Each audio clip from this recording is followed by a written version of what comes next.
I got the number up to like 500,000, something like that. This for everybody still. Right.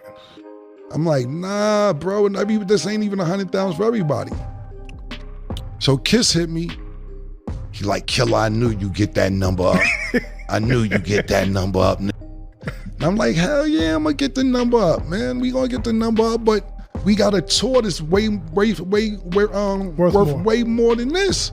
Why are we doing this? Let's do it after the tour.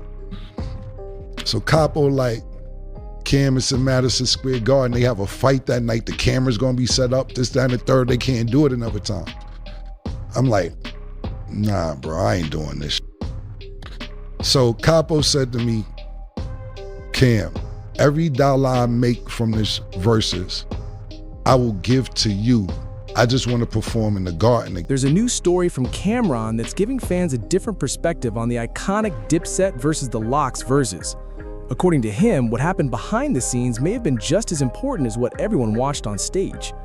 Cameron says Jadakiss thanked him afterward, but not because of the outcome of the battle itself. Instead, he claims the appreciation came from the business side of the event. Cameron says he turned down the original offer because he believed every artist should be paid more, so he kept negotiating until the deal improved. He also says those negotiations ended up increasing the money for everyone who participated.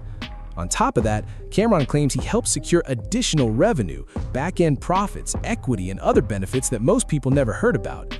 He says that's the real reason Jadakiss gave him credit after everything was over. I'm gonna let you hear Cameron explain it in his own words, but before we get there, be sure to like the video, subscribe to the channel, and let me know your thoughts in the comments. If they want to do the Verzuz after the tour, we'll do the Verzuz after the tour. Right.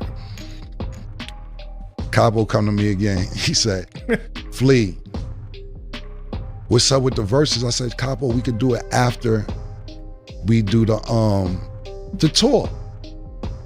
How much they got? So I finally talked to my homegirl, Melissa, talked to Swiss, whatever.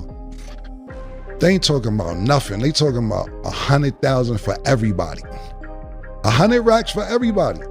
So like 15,000 a piece for everybody. There's 6 niggas. That's what I'm saying. It's 6 niggas. They want 100,000. I just told you I had 1.5, 1.8 on the table for the tour. Could have ballooned up to $3-4 million. I say, yo, listen, Swiss, what are we doing here? Yo, that's all we got. I said, I ain't doing it, bro. I can't do it. Well, what you want? Not that. I want way more than that. So I got the number up to like 500,000, something like that. This for everybody still. Right. I'm like, nah, bro, this ain't even 100,000 for everybody. So Kiss hit me. He like, Killer, I knew you get that number up. I knew you get that number up, nigga. And I'm like, hell yeah, I'm gonna get the number up, man. We gonna get the number up, but we got a tour that's worth way more than this. Why are we doing this? Let's do it after the tour. So Capo like, Cam is in Madison Square Garden. They have a fight that night. The camera's gonna be set up, this, that, and the third. They can't do it another time. I'm like, nah, bro, I ain't doing this shit. So Capo said to me, Cam, every dollar I make from this Verzuz, I will give to you. I just want to perform in the Garden again. So I'm like, damn, Capo really want to perform, do this Verzuz. I'm like, if he wanted to give up all the money he making, that mean he really want to do this. Right. All right, fuck it, let's do it. All right, now I got to start negotiating with Triller, whatever the fuck. Triller. Yeah. I got to start calling them because I'm like, if this nigga want to give up all this money, I'm not going to take Capo money, but that's how bad he want to do it. So I call Swiss, I call Triller people, I can't remember their name, my homegirl Melissa worked for them. And I ran the number up. Now I ain't gonna tell you what they got. They got more than that. I worked it out so niggas got more than that. So I'm like, now I gotta start working out for me because we got a tour on the table and now they gotta wait. Now the people that's doing the tour, they don't wanna do us to do the Verzuz because they feel like if people see us do the Verzuz, the tour ain't gonna sell no tickets because they already seen all the songs. Right. So I felt them. So I said, all right, cool. Everybody was happy with what they got. I said, I'm not happy because the tour's not happening. I need 25% of the door. He said, all right, bet. I said, I need an additional 25% for putting this whole shit together because I wasn't gonna do it. If my brother ain't say he was willing to give me all his money, I would have just had, me and him would have just argued, but I said, this is how passionate he was to want to do it. I negotiated stock in Triller. I said, I need some of the stock money that's in Triller. You had too. an Al Heyman deal. Yeah, I mean, I don't finish telling you. I said, I need some of the stock that's in Triller too. I need part of the company. They said, all right, Killer, now you wildin'. I said, I'm not wildin'. Matter of fact, I need 6 beats from Swiss and 6 beats from Timberland too. They said, all right, what else you want? I said, let me think, nigga. I ain't finished thinking. Let me think of what else I want.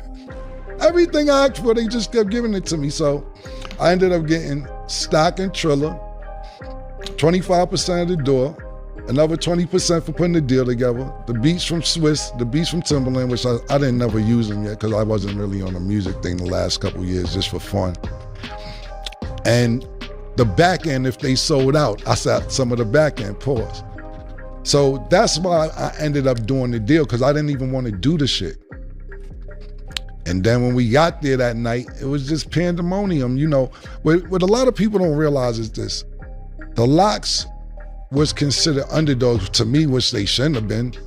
They had music, and I think that because Dipset is so flamboyant and we got great music, we got anthems, and when we go into stadiums or clubs, people sing along, I think that people were underestimating the music that the Lox had, the features they've done over the years, the work that they put in. And I remember us all in the studio talking about Dipset. And you know, we like listening to the shit, to Lox songs.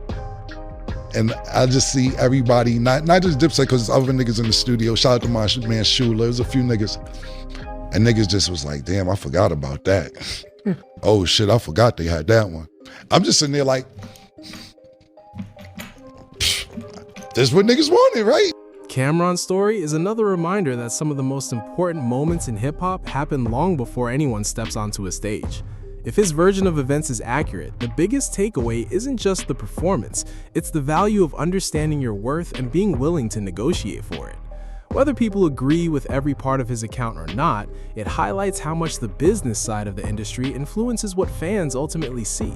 A strong contract can have a much bigger impact than years of accepting smaller deals, and that's a lesson that extends beyond music into sports and business as well. The people who know how to use their leverage can end up improving the outcome for everyone involved. It's also refreshing to hear artists speak openly about these negotiations because it gives fans a better look at everything happening behind the scenes instead of making success seem effortless. Now, I want to hear from you. If you had been part of those negotiations, would you have accepted the original offer, or would you have kept pushing the way Cam'ron says he did?